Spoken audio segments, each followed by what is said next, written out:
Good evening. Oh, well, there we go. Welcome to Mottville Bible Church. Have a few quick announcements. Oh, I didn't bring my readers. Oh, well. So, laughing at myself. Yeah. So we see Chris Fisher if you'd like to help with providing some poinsettias for the church. So it looks like we need about a dozen of them. December 11th at 5 p.m. is the leadership prayer time. The 25th, Christmas Day, we will have church service, but no Sunday school, so 11 o'clock. The 31st, New Year's Eve, we'll have chili cook-off, so if you'd like to be a part of that. I'm not sure who to see. The notes are in there, and I can't read them. There's a sign-up sheet. Anyways, and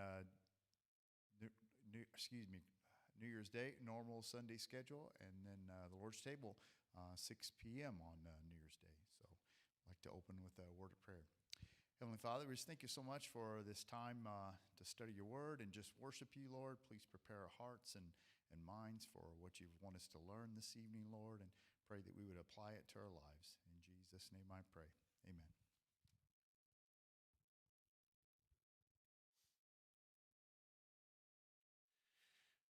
Good evening, everyone. I actually got a 5-minute nap today. You know,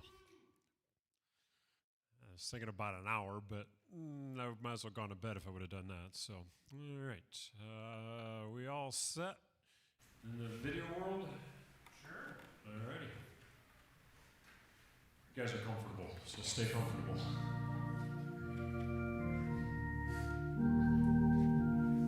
I'm ready, but I was going to say, my side wasn't. Here we go. Angels from the realms of glory, wing your flight o'er all the earth. Ye who sing creation's story, now proclaim Messiah's birth. Come and worship, worship Christ the newborn King. Shepherds in the fields abiding, watching o'er your flocks by night. God with men is now residing, yonder shines the infant light. Come and worship Christ the newborn King. Sages, leave your contemplations, brighter visions beam afar. Seek the great desire of nations, ye have seen his natal star. Come and worship Christ the newborn King.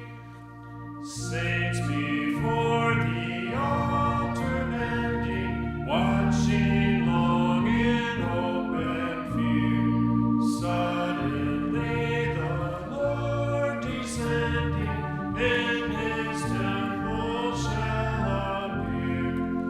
Come and worship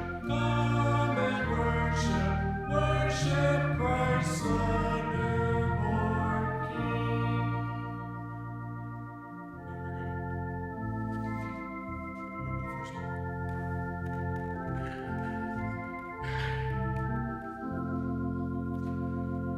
Angels we have heard on high, sweetly singing o'er the plains, and the mountains in reply echo back their joyous praise. Gloria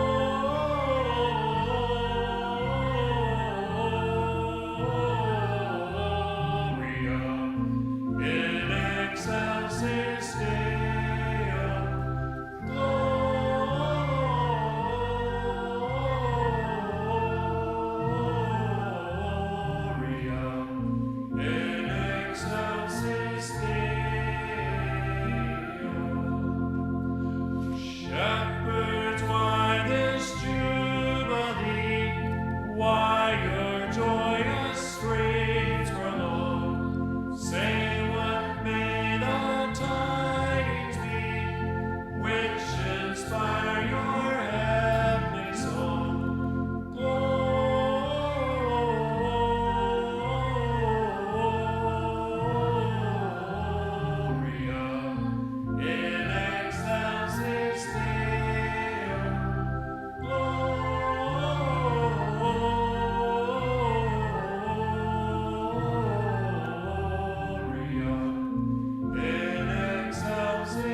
Please, there's man with men to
All right. Tell you what, let's let them get those passed out. 2 Samuel chapter 14.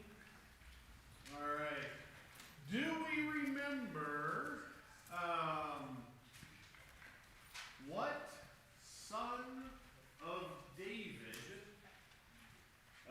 had been living in exile in another country? What son of David was that? Amazing. Absalom. Very good. I think we're having a confusion about papers. All right. Sam's back. Is there anyone missing any? All right. You need to be perfect enough. All right. Perfect. Fantastic. Okay. So Absalom has been in hiding. Last time we did story time, there was, somebody sent a lady to go talk to King David. Where was the lady from? All right, Ashton still got his hand up. Sorry. Nope. Or of the Chaldees? Nope, didn't work. All right. Okay. Where? Misa. Israel? So close. I wish I could give it to you, but I can't. Oh, all right. Well, wait, hang on. That's Haley. That's Caitlin. That's Haley. Okay, Haley. It's Elena. That's Haley. That's Sophia. Tekoa! Yay! All right, and I still almost hit somebody. Sorry, I was trying to be good. All right, Tekoa. Now the question that I think somebody thought I was asking, who sent this lady? Sophia. Joab. Throw some abs on there. Call it Joab. It was close enough. Joab. All right. Joab sent this lady. All right. And she goes and she talks to King David. At the end of her story and such, what does David agree to? Okay, somebody thought they had an answer. Oh, okay, all right. Zaya, what you got? What does David agree to?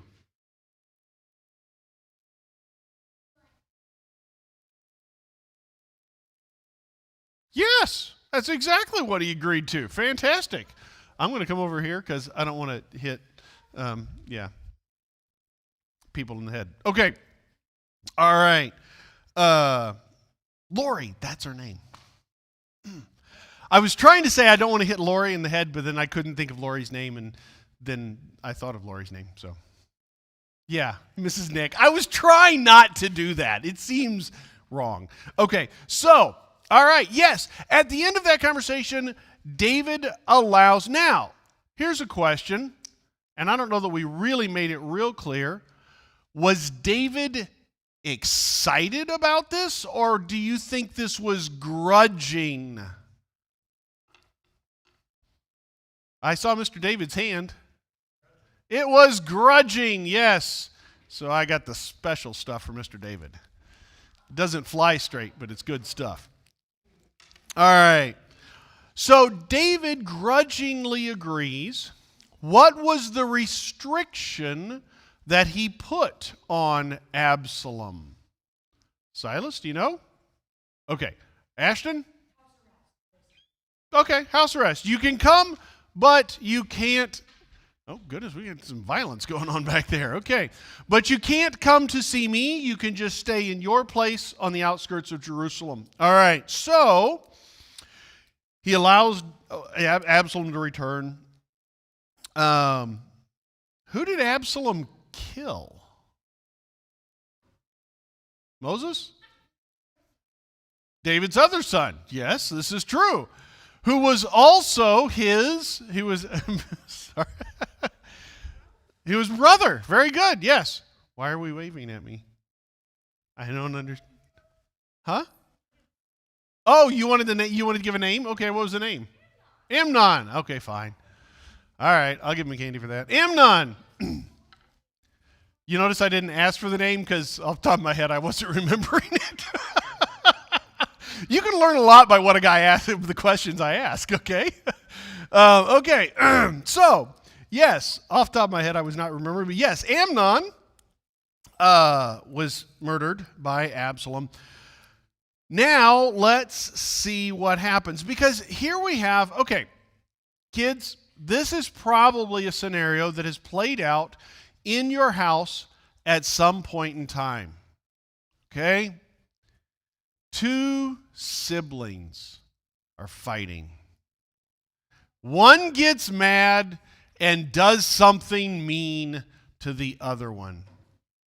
And I see children trying to claim they never do this. This is a total new event. They've never heard of this. And after they get caught, the offending child is told by their parents, go say you're sorry. And they go stomping up and they say, I'm sorry. And they stomp off. Sometimes they just say sorry, okay? And the other one then has to say, I forgive you. Okay? Guys, you know what you just watched? You just watched King David do the same thing. Grudging forgiveness. And we're going to find out something interesting about grudging forgiveness tonight. Let's read 2 Samuel chapter 14, verse 24. Let's see if I'm in the right chapter. 2 Samuel 14, verse 24. All right, this is the last verse from last week, and 2 weeks ago, whatever. And the king said, let him dwell apart in his own house. He is not to come into my presence. So Absalom lived apart in his own house and did not come into the king's presence. Now, in all Israel, there was no one so much to be praised for his handsome appearance as Absalom. From the sole of his foot to the crown of his head, there was no blemish in him. And when he cut the hair of his head, for at the end of every year he used to cut it, when it was heavy on him, he cut it. He weighed the hair of his head 200 shekels by the king's weight. Verse 27, yes. Okay, there were born to Absalom 3 sons and 1 daughter, whose name was Tamar. She was a beautiful woman. All right, let's see. First question. What did everybody think was so special about Absalom? Isaiah had his hand up first. He was handsome. Handsome. Now, considering the conversation I had a few minutes ago, it's really odd that they mentioned from the sole of his feet. Absalom's feet were considered handsome. I got news for you. Mine ain't. Yours ain't. Okay. But Absalom, they pictured him as the pinnacle, the perfect. He was the man. All right. So, here's a weird question. How often did Absalom cut his hair? Mr. Tim? Every year. All right. And when he cut his hair once a year, how much hair, when he weighed it, how much did it weigh? Moses?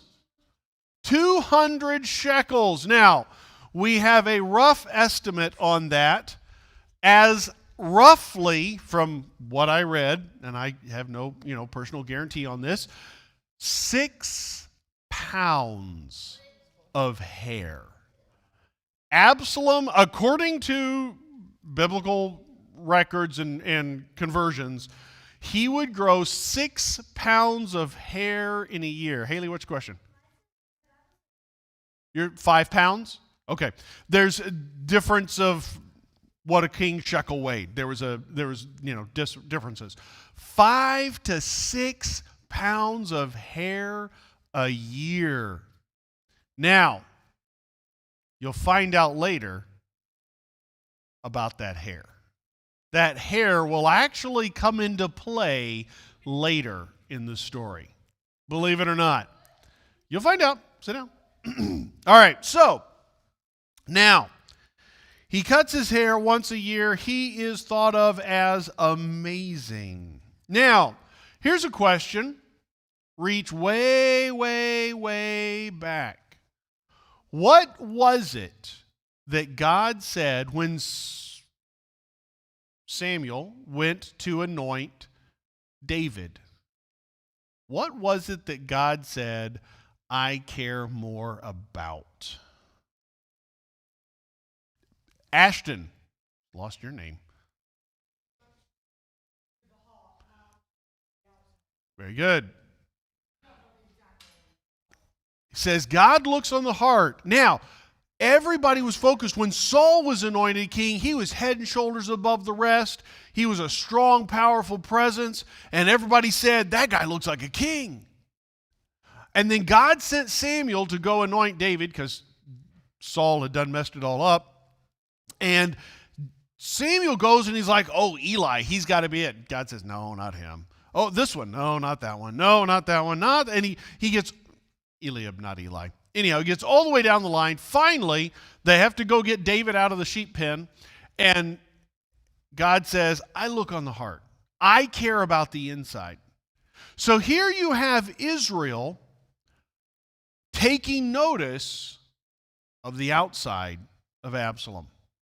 Always a problem. Never something we need to judge by. We cannot place value on people based on the outward appearance. We really can't. God looks at the heart. Okay. That was bonus points for today. Wasn't the main point. All right. 2 Samuel 14, starting in verse 28. Let's see how the story goes. Okay. So Absalom lived 2 full years in Jerusalem without coming into the king's presence. Then Absalom sent for Joab to send him to the king. But Joab would not come to him. And he sent a second time. Joab would not come. All right, how long has Absalom lived in Jerusalem without seeing his dad, the king? We'll go, Sophia, go ahead. 2 years. That's funny. I was looking at Haley. I said Sophia. You got lucky. All right. So he lived for 2 years, all right, without getting to see the king. And what does Absalom want Joab to do for him? Zach? Do what? Bring him to the king. All right, yes. Get him an audience with the king. Joab is the one who lobbied to get Absalom brought back. So Absalom probably figures, all right, Joab, come on, man. I want to get things going again. Because on house arrest, stuck out here in the edges of Jerusalem, he's separated from all of the courtly goings on, everything that's happening. He can't be involved in anything. So Absalom says, come on, Joab, I want you to come out so I can talk to you. So he's trying to get Joab to come out. How many times does he try? Mo? Isabella? 2. Sorry, Mo. Okay. That we've read about. I tell you what, Mo, you're a prophet. He tries the 3rd time. Okay. We're about to read about the 3rd try. All right? We're about to read about the 3rd try. Okay? So I guess Mo was just kind of looking forward there a little bit, maybe. All right. So Joab summons Absalom and Absalom summons Joab, and Joab's not going. Now, we don't really know why. It doesn't say why Joab wasn't going. Maybe Joab was he didn't want to get in the middle of it anymore. He's like, hey, man, I've been in the middle of this as much as I want. I'm staying out of it. What happens between you and your dad's on you and your dad. I don't know. But for whatever reason, Joab is ignoring him. Okay? So, what do you think Absalom would do to get Joab to come out and talk to him? You have an idea, Sam? What?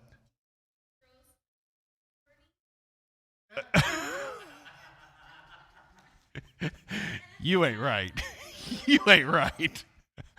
Okay. Leave it to my. Okay, we should just. Okay, I think I'll read now. Okay, verse 30. Verse 30. Let's see what Absalom does. All right.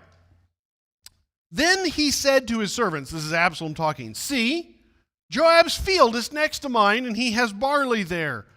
Go set it on fire. So Absalom's servants set it on fire. We go to 32. All right, then, wait. Yes, we go all the way to 32. Then Joab arose and went to Absalom at his house and said to him, why have your servants set my field on fire? Absalom answered Joab, because I sent word to you, come here, that I may send you to the king and ask, why have I come from Jeshurun? It would be better for me to still be there. Now, therefore, let me go into the presence of the king, and if there is guilt in me, let him put me to death. Now, imagine what would happen. All right? I send Kevin a text. Kevin, we need to sit down and talk. And he doesn't answer. Because his phone's locked in his car, maybe. So I sent him another text. So I sent him another text. And he doesn't answer that one. So I go set his car on fire? And his phone, yes. What in the world? I mean, do you get the picture of Absalom here? This is not, Absalom's not a nice guy. First of all, he killed his brother, okay? Now, there was some justice stuff with that. There's might be some loopholes there. But he sets Joab's field of barley on fire. Well, he gets Joab's attention. I guess I answered that question. What does Absalom do to get Joab's attention? Set his field on fire. All right, so what is it again that Absalom wants Joab to do? Sophia? Well, yeah, he wanted him to go. He wanted to get a message to King David. He wants Joab to carry it for him, and tell him, hey, why am I even here? What's the point of being here? I could have stayed back in Jeshurun and been better off. So, let's see. What do you think? Yeah. So Joab agrees, apparently. What do you think David is going to do when he sees Absalom? What do you think? Silas? Okay.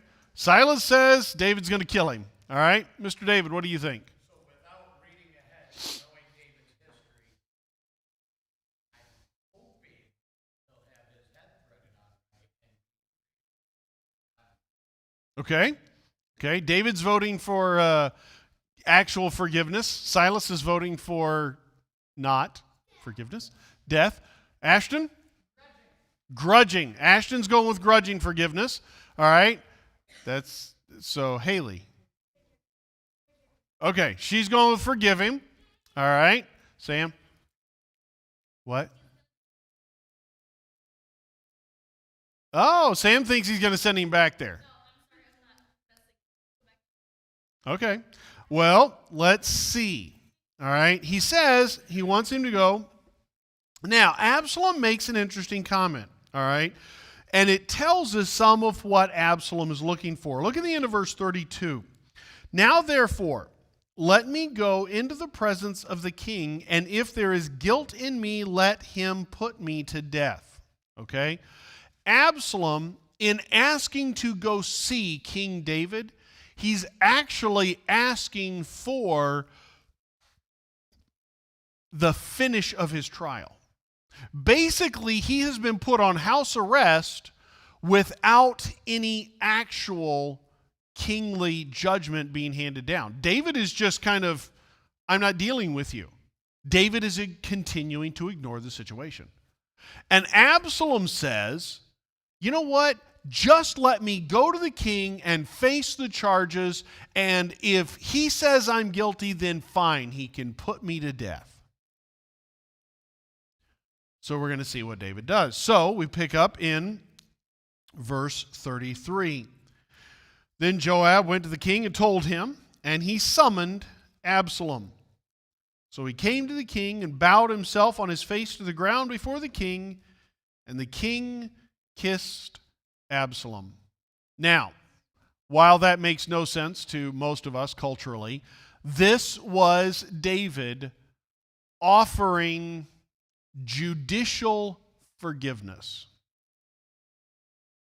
So, now, not necessarily grudging forgiveness, but not necessarily wholehearted forgiveness, but not a death sentence. Okay?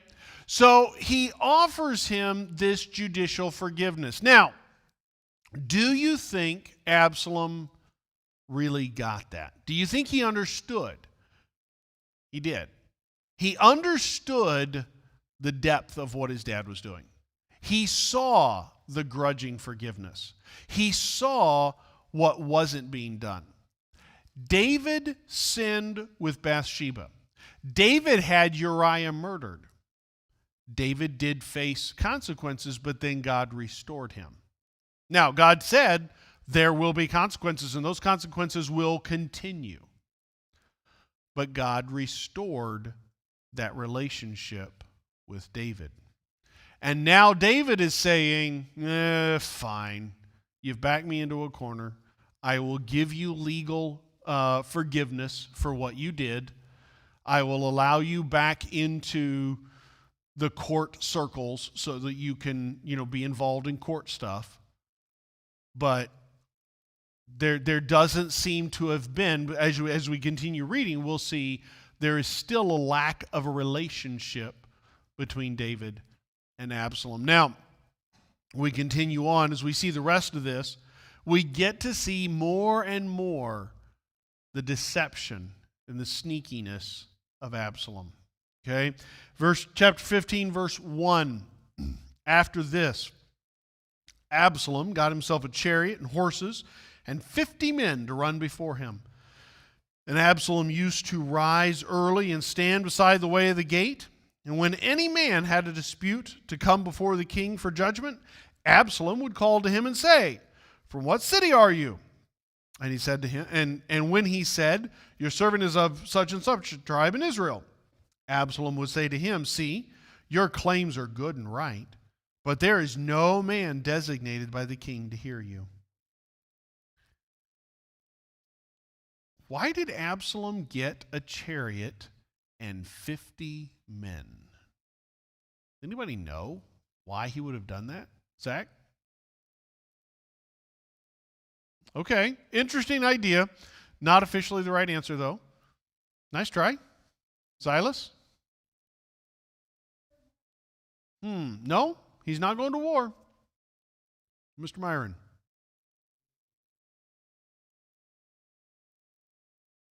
Finish your sentence. You're real close.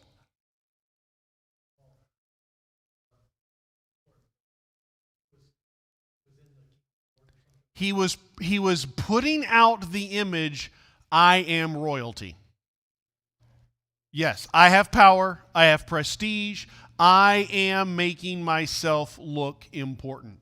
Absalom knew how to play the game. He did. He was, although honestly an evil person in my opinion, he was an astute political manipulator. He knew how to play the game. Oh, I didn't give you a piece of candy. Over Miss Charlie's head. There we go. I got it. All right. So he gets his chariot. He gets his 50 men. He's got people watching him. Why is he standing at the gate? What's significant about the gate? Does anybody know, Mr. David?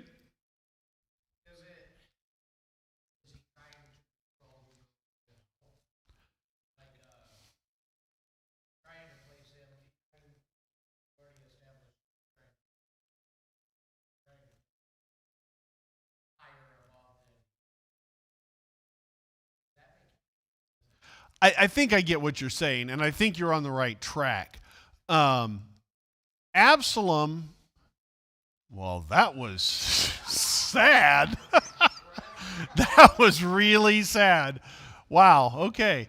Okay, Sam, do you have are you going to fill in some on that?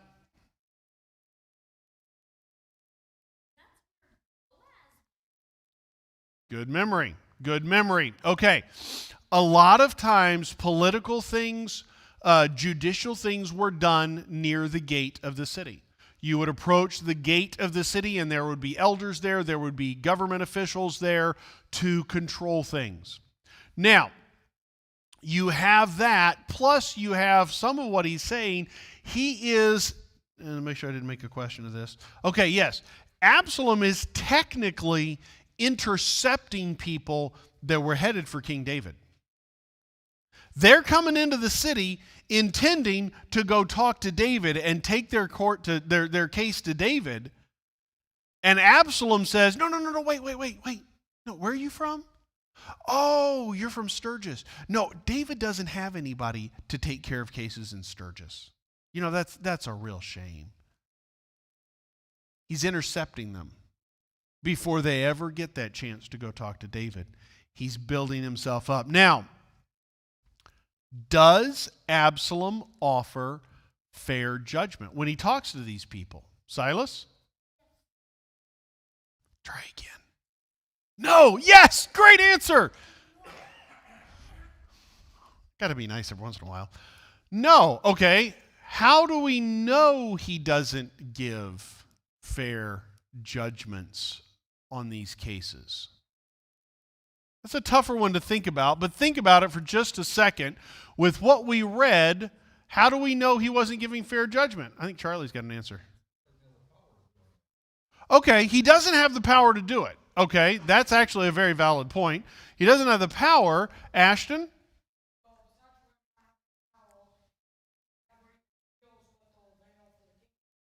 Do what? Actually, he does. He does hear their side. He says, well, I lost it. There he goes. When he said, your servant, Absalom will say, see, your claims are good and right, but there is no man designated by the king to hear him. So he would say, I hear what you're saying. I hear what you said, and you're right, man. Ashton, you are so right. What is he not doing? What can no fair judge ever fail to do if you're going to be fair and accurate? He's not hearing both sides. He is telling them, which tells you he has no interest in justice. He has no design towards justice. He's not trying to give accuracy. He's trying to build his own prestige. He is just making you say, well, you know, Mark, I know you're right. And if I were the judge, I would settle in your favor. Now, Caleb, I know that you're right. Don't tell your dad that I think you're right. But I know that you're right. And if I were the judge, I would see it your way. He's just simply lying to people, telling them whatever they want to hear to build his prestige. The guy was a political manipulator. Now, some commentators blame this entirely on David's partial forgiveness. I don't buy it, because Absalom was a manipulator before David ever failed to forgive him correctly. You look back on the whole situation with Tamar and Amnon and all of that. Absalom was a sneaky guy before David ever got involved. But David still didn't do what David should have done. And then Absalom doesn't do what he should have done. So what happens? Chapter 15, verse 4. All right? Then, I guess I should have read this verse too. Then Absalom would say, oh, that I were the judge in the land. Then every man with a dispute or cause might come to me, and I would give him justice. And whenever a man came near to pay homage to him, he would put out his hand and take hold of him and kiss him. And thus Absalom did to all Israel who came to the king for judgment. So Absalom stole the hearts of the men of Israel. Absalom, and I've already answered some of these, so I'm not going to ask him his questions, but Absalom promised everybody, oh, I would give you justice. I would give you justice. If I were king, I would give you justice. Oh, no, sorry, something just ran through there. Bad. Okay, anyhow, the idea of going around and flattering, and honestly, folks, Absalom would have fit fantastically in our current political system. I mean, seriously, he's going around, he's kissing the babies, he's shaking hands, and he's making promises he can't keep. He's just a politician. He really is. And it's sad. But that's what he's doing. And what's really sad, what is the modern equivalent? Let's see, how did I ask it? Okay. Oh, well, okay. I hinted at it. What is the modern equivalent of verse 5? Verse 5, whenever a man came to pay homage, he would put out his hand and take hold of him and kiss him. What is the modern equivalent? Because believe me, we ain't kissing people now. All right, Sam? Well, politicians, but this action, what's going on? You're what, Zach? It's the idea of the handshake. Kissing babies, patting people on the back. What, Mimsy? Huh? Justice? It was a nice try. It was a nice try. I think your brother may have led you. She has given Mo some dirty look. I think Mo gave her that answer. Oh, boy. Whew, we're about to have to practice that actual forgiveness thing there, Myron. Good luck. Okay. Okay. This whole idea, is Absalom doing what's right? No. He is literally undermining the king and trying to steal his kingdom. When David had been anointed king and he had the opportunity to do away with Saul, what does he say? He says, I won't lift my hand against the king, against the Lord's anointed. But now his son is doing everything he can to destroy the king. And the sad part is, does Absalom's plan work? According to the end of this. Mr. Tim.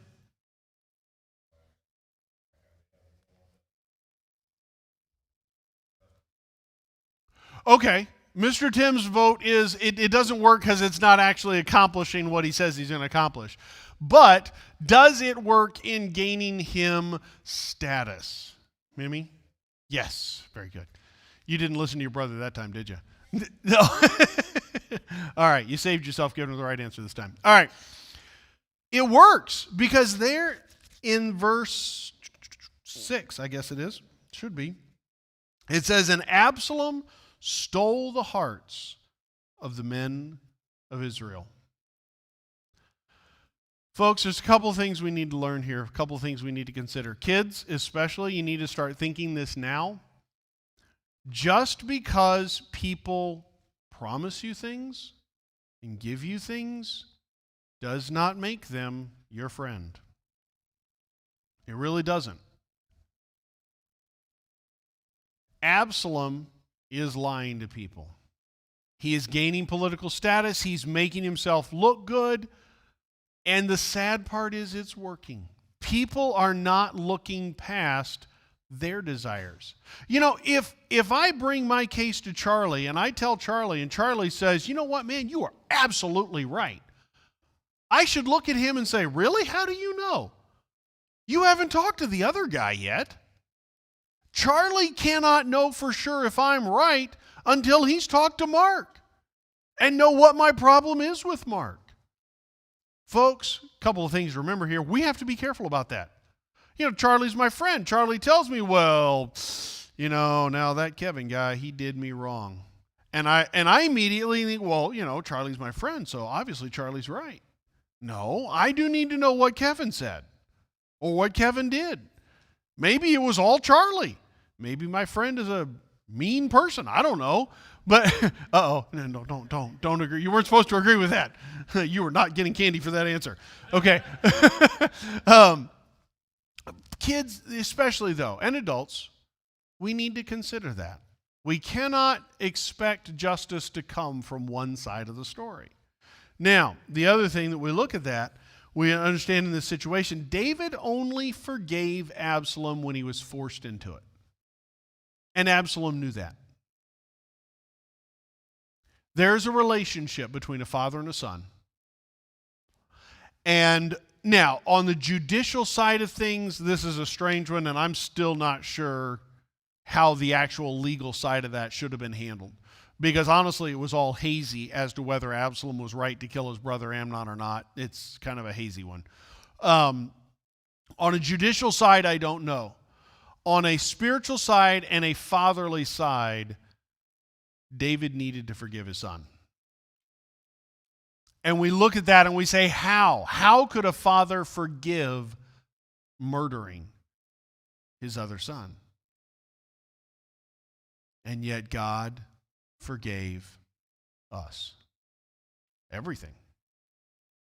Everything that we've done. And the worst of all the things we've done is understand you and I are responsible for the death of his son. And he forgave us for that. Folks, we have to consider forgiving. Forgiving the right way. Forgiving completely. And not waiting until we're backed into a corner and don't have an option. Because that's the thing. Absalom has proved, you don't come see me, I'm going to burn down your field until I get your attention. Absalom's going to do it. So David is forced into, okay, fine, I'm going to have to deal with Absalom. Okay, fine, I'll forgive you. Now go away again. Folks, that's not forgiveness. Absalom knew it. We can see it. And the question is, are we doing better at forgiveness than David was at this point? Are we forgiving better? Are we better? I wanted... The picture on the front is fire because I figured it fit with burning the barley field. I wanted to get a picture of a hatchet handle sticking up out of the ground. Because that old adage, we buried the hatchet, but I know where it's buried. Left the handle sticking out. I can dig it back up if I need to. Okay? For kids, if that's a little above your head, the idea is I forgave you, but only until you irritate me again, and then I'm not going to forgive you anymore. Okay? I'm going to come back and beat you up over that again. Okay? Adults, guys, we do it. We don't want to admit it. We don't want to say it. But we know where that hatchet's buried. And we'll go back and we'll pick it back up. And that's not real forgiveness. Yes, Ms. Chris?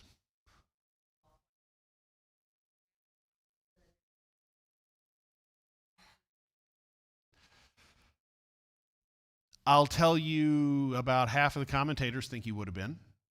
I disagree. I don't think he would have been.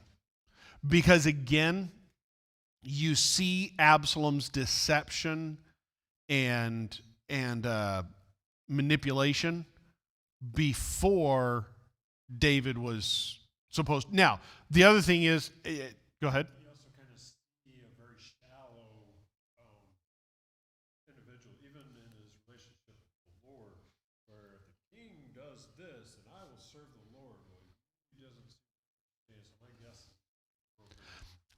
I agree with you. I tend to think that way. But on that line, there are a lot of people that say Absalom ended up where he was because David didn't deal with the Amnon and Tamar situation. So there is something to be said for that. Absalom didn't watch his dad in his brightest hours. He really didn't. He saw the worst side of David. And so now Absalom had his own choices. He had his own responsibility. So it is his decision and it is his responsibility to accept the consequences of his sin.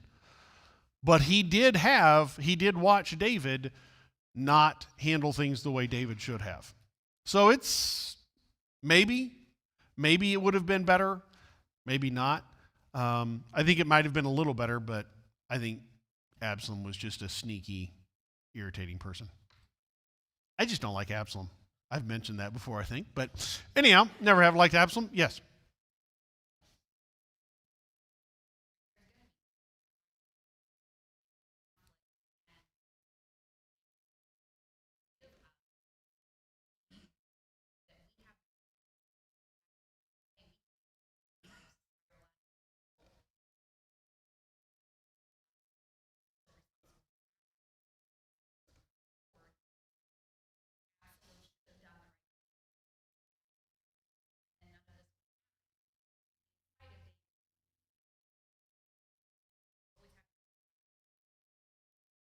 Yep.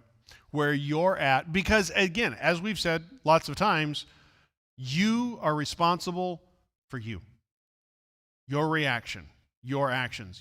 I'm not responsible for whether or not Charlie forgives me. I'm responsible for what I do from there on out. And we have to hold on to that. It's a good point. See why I married her. Okay. David's delay in justice or forgiveness sets the stage for continued problems. And what we have to understand on the other side of that is ignoring problems doesn't make them go away. We do have to address problems. And that's part of, you see it in the church in Corinth. There were divisions and disunity and problems in the church because there were things not being dealt with. And Paul says, get up and go fix the problem. I urge two people, I can't pull the names off the top of my head. I urge these two people to sit down and talk this out and fix the problem because there's disunity. Okay? Folks, when we have an issue, we can't just ignore it and let it go. Ignoring it doesn't fix it. We need to address it and approach it. And there needs to be genuine forgiveness on both sides. Forgiveness does matter.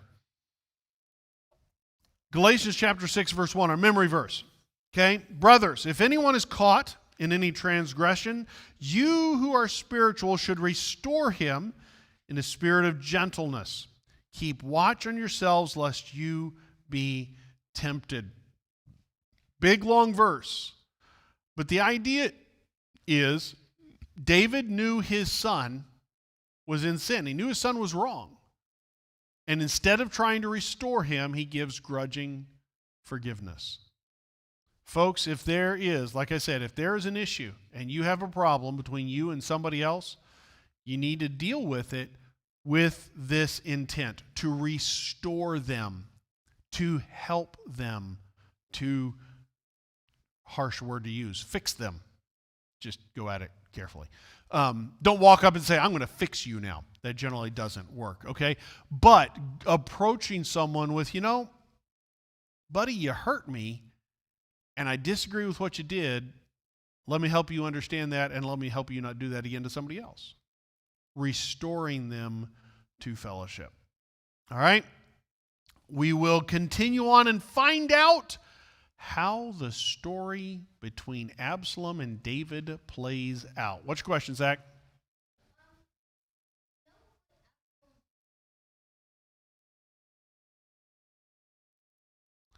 Apparently not. Joab just lost that field of barley.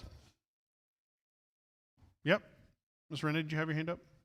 I thought you were waving at me. Somebody over here waving? I don't know. I thought somebody was saying something. All right. Any other questions before we close?